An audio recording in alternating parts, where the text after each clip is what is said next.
What's the most frustrating request you get from clients? They want a tiger, but they don't want it to look mean. It's like, oh, you want the drowsy tiger.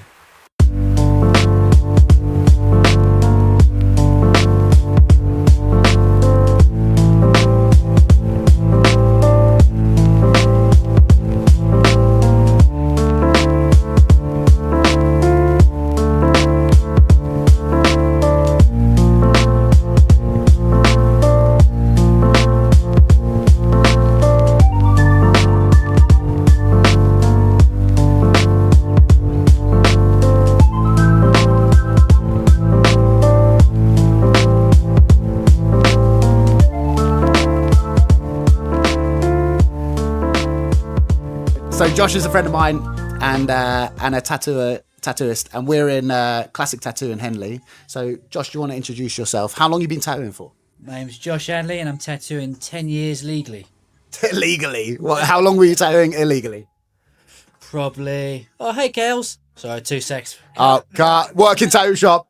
What do you think most people misunderstand about tattooing before they ever sit in the chair? I think most people really come in and it's a very big deal.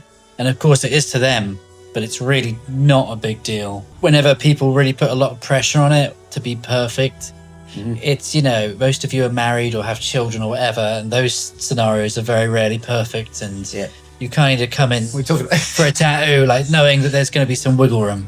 Yeah, I'd agree. Like, as I've gotten more and more tattooed, the more likely I am to just give me a cool tattoo. I don't really care about too much about what you're gonna do. Yeah, well, I mean, I know you're definitely in this camp. When we think back to when you're younger, like the ugly, stuff, the ugliest shit you think is so cool. Yeah. And it's kind of like the tattooer's job to just give a little bit of education and try and steer people a little bit towards a real solid choice. Maybe people who are inexperienced maybe just care too much. Probably, yeah. Which, do you know what? I agree. When you say it out loud, sounds mad, but yeah, that's probably the truth. Yeah. Why do certain designs or like styles, I suppose, let's go with styles rather than designs, survive 50 to 100 years whilst others die in 5?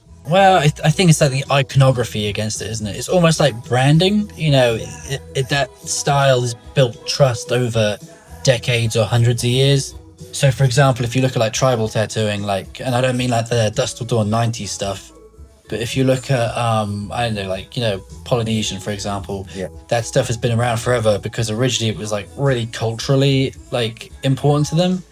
And it still is, right? It still is, of course, yeah. But also it's built to go with the shape and flow of your body. Mm-hmm. Same as like a Japanese bodysuit, like waves and water and clouds. Yeah. So I think because it fits so perfectly for those reasons, you've seen it over hundreds of years. That's probably why it's stuck, because it's just, it's a smart, sensible, classic choice. There's that classic sort of, I guess it's a trope of people coming in and they don't want to pick something off the wall. But people who do pick something off the wall often end up with a lasting tattoo. Do you think there's something in that with people wanting to be unique and then kind of like maybe making the wrong choice because they're trying to be unique? Yeah, definitely. I think, I had a guy come in here the other week and, he wanted something he'd never seen before, which is impossible to do. Well, what's that saying? It's like, your dreams are my nightmares. I find a lot of the time when people are like that and they don't want it off the wall, they'll get their first thing and then something on the wall over time will catch their eye. Yeah. And maybe they come back again and still resonating with them, and that's when they make the jump. Yeah, that happened to me after spending years and years in tattoo shops. Eventually, just wanting my tattoos to look like tattoos. Yeah. And the kind of tattoos you see in the shop, right? Yeah. Yeah, exactly. You don't know anything when you first start. I mean, I used to think like a traditional clipper ship was realistic. You don't know anything when you start. People know what they like, but I guess they're still uneducated or uninitiated in the tattoo world when you first start, right? And then sometimes it's up to, maybe, do you think it's up to the artist to educate, or is it up to the individual? Definitely helps if you have an artist who's really trying to help you. It's so tough to draw that line between helping someone and trying to force feed them what you want to do. The worst tattoo is the one that the person doesn't want. Do tattoos really need meaning, or is that something people say to feel better about their choices? Do they need it? Of course not. But I think if you get one that you can assign something to, I think that's probably the safest of bets. But do you not think when you get tattooed, regardless of whether the tattoo has any specific meaning, it always kind of will have meaning because it time stamps you to this particular period? Do you know what I mean? Well, again, though, it's hard to say because all right. So for me, yeah, I have those timestamps, but you know, I can't tell you how many people I meet with great work and they don't even remember where they got it done. Interesting. Yeah. Well, like, one of my favorite tattoos is like the little lightning bolt I got on my ankle that I got at Fun City in New York because I was there with a group of friends and we were all like, but it's a cool tattoo. But like, do you remember who did it? No. There you go. I know that he was a great tattooer, but you know. Yeah. Fun City is some heavy hitters, and if you don't know the name of the person there, that's wild, isn't it? Well, I'm just not good with names, right? He wasn't a tattooer who I knew of at the time, but he was like a gangster-looking guy. Was wearing like a pork pie hat, wife beater. He looked every bit. Imagine if it was Jonathan Shaw. But that's the beauty of going into proper tattoo shops. You know, you look back and I mean, that's how we met, right? Because I recognise the Steve Byrne. Yeah, and you said, is that a Steve Byrne tattoo on your neck? Yeah, for sure. I think we're kind of spoiled as well. Like, I got tattooed a lot in places like Thrift Street, and there's always heavy hitters in there. They're always, you know, I grew up with Oliver McIntosh. You know, he's a heavy hit. Like, you know, we're kind of spoiled, and I know that you're friends with a lot of like these guys as well, right? Yeah, for sure. But I think in general, people don't give a shit. Do you think people should give a shit? No, not at all. I mean, and actually, like, I really actually don't believe that at all now, because when I look back and, you know, when I was really obsessed with it, I was really trying to collect from all these, like, big names, and half of them are cunts. What a lot of the older generation struggle with now is you also have to be polite. For those who don't know Josh is like the kind of guy who says it exactly how it is. T will confirm that. You know, he's nodding as well. I've never believed in being rude to people, but I don't think people should come in putting demands on anything other than just doing a job. Like, has tattooing lost some of its danger now that it's more mainstream? Yeah, absolutely. But again, is that a good or a bad thing? It's both. Do you think the softening of tattoo culture has changed the type of clients you get? No. Still getting bikers, dirtbags, sailors. Don't say anything about me. No, say no. I mean, I've never really worked in a sailor town, but yeah, I get bikers all the time, and you get criminal elements, of course. Yeah. I mean, when I first started, the first 4 years of my career, most of my clients probably were out and out criminal, but they were, you know, naughty. And what about being in a town like this, right? Because this is like, obviously, for those who don't know, Henley is like quite, I guess you would call it an affluent area.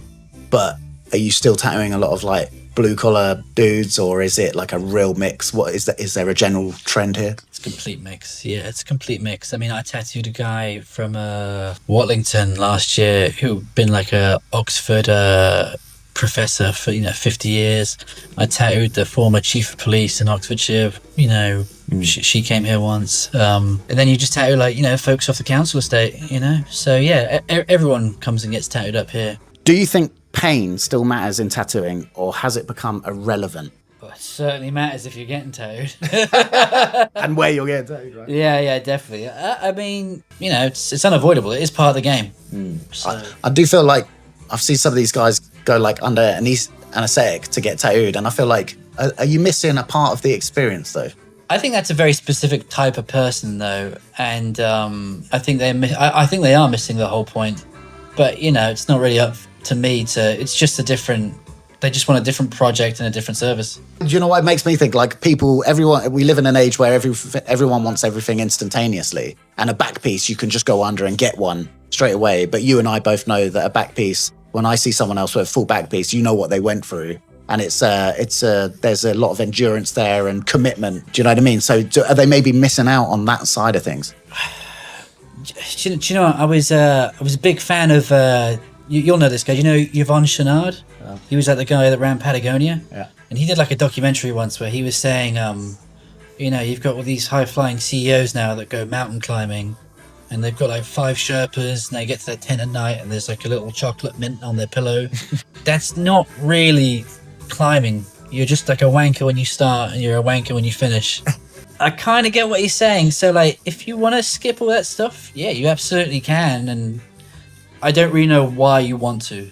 I don't know why you want to get involved, if that's the case. Sure. So I'm just not the person for that scenario. So are you saying that to you, tattooing is more than just the design in the skin? It's the process and all the stuff that comes before and after it. It's inexplainable. Can't explain it. Like, if you think about tattooing, like, logically or with any kind of sense, it's the dumbest thing ever. Yeah. Like, it's expensive. The client in the chair right now is just second guessing his choice. But, like, it's expensive. It hurts. It's traumatic. You got to, like, sit. Kind of like relationships. Yeah, kind of. But, but kind of is, though. But by the end of it, it's absolutely worth it. Like, or you get something out of it that you can't voice either. Like, and you can apply that to anything, whether it be, like, architecture to coffee to food or whatever, Yeah. Well, I like the ritual of things. Do you know what I mean? So, like, it's, whether it's cigars or coffee or like all of this stuff, and I like the ritual. Do you think there is still a rite of passage element to getting heavily tattooed? Yeah, definitely. I mean, because I know you've got a lot of tattoos, but none on your hands and neck, right? Yeah, no, none. No, tattooing, nothing visible really. I could go be an estate agent tomorrow, really, and do it. I think the thing that tattooing taught me by getting tattooed, why you start out and what you actually realize by the end of it are two very different things. If you've got that Japanese sleeve and then you're like, I wish I had a tribal one, you're okay with the Japanese one, but you're like, yeah, it's great. Yeah. I learned X from this. Yeah, like if I could wipe all mine off again and start again, I'd just go a full Jap bodysuit. But you know what? That doesn't make me love all the stuff I've got any less. Right? Yeah, exactly. Yeah. What would you say to someone who complains about being judged for having visible toes? Probably just laugh. Probably just laugh. Someone comes in to get their hands blasted. Do you have a conversation with them ahead of time about that stuff? Not as much anymore. I mean, my girlfriend wanted her hand done actually a few weeks back. I've already done her fingers, but she wanted her whole hand. And I did talk to her about it and maybe make her think about it a bit more. I don't know if it would actually really affect her. Yeah, I mean, I don't think I've ever had an issue being heavily tattooed. I don't think it's ever stopped me in any way. And I think that sometimes the people who complain about it, or like maybe it's because either they've got something really extreme, like they got their face tattooed and they're trying to get a job in like Tesco's, or B, it's just an excuse for some other shortcoming. Do you know what I mean? Yeah, I do feel like why do you have to jump straight to the face, straight to the neck, straight to the hand? But to be honest with you, it's not really anything to do with me, so I just none of your business. Yeah, I'm here to give people what they want, When you're doing large scale work, so I know you've done you knocked out a few back pieces last year. How many full backs did you do last year? I think I did 5. And you got a couple on the go now? Yeah, I've got 2 on the go at the moment. Yeah. When someone comes in with a request like that, do you test for their commitment ahead of time? No, you can't. So you don't ask the questions like whether or not you're in regular employment even to be able to afford this? No, not even. But I try and say to them at the start, I ask if they can do consistent, like once a month at least. The amount of people who have told me, yeah, absolutely, and then they don't come back. Have you had any that are incomplete? As many incomplete as completed. Really? Do you think people underestimate the undertaking, the commitment element of doing something that large? Yeah, definitely. And I don't think they care enough. Or if it's on your back. Oh, you should see it if it's on your back, yeah. If someone's getting their first tattoo at 20, what should they be thinking about that they're normally not? Should have got it done when I was 18. So to any aspiring tattooers who might be watching, I guess it goes back to, like the Bukowski thing, don't try. If I've got to tell you to try, don't try. Like, if you're going to do it, you're going to do it. What do you hope tattooing never loses? Dragons. Yeah. I think that, do you know what? I think that answer gives away more than you actually are letting on. Because I think that answer to me says like the traditional elements of it, the power of like those classic designs. Because it's not just a dragon, right? There's more behind that design than just the design. Yeah, there is. But I mean, community, tattooing's all about community, really. I think that's the one thing I wish I'd have known starting out, was that the most important part of the game is the client and doing it with them. Is every tattoo a collaboration? Yeah, it's got to be, I guess, yeah. Yeah, because you've got to do it. It's art to order, Alex Binney told me once. Thanks, mate. There you go, man. Thank you.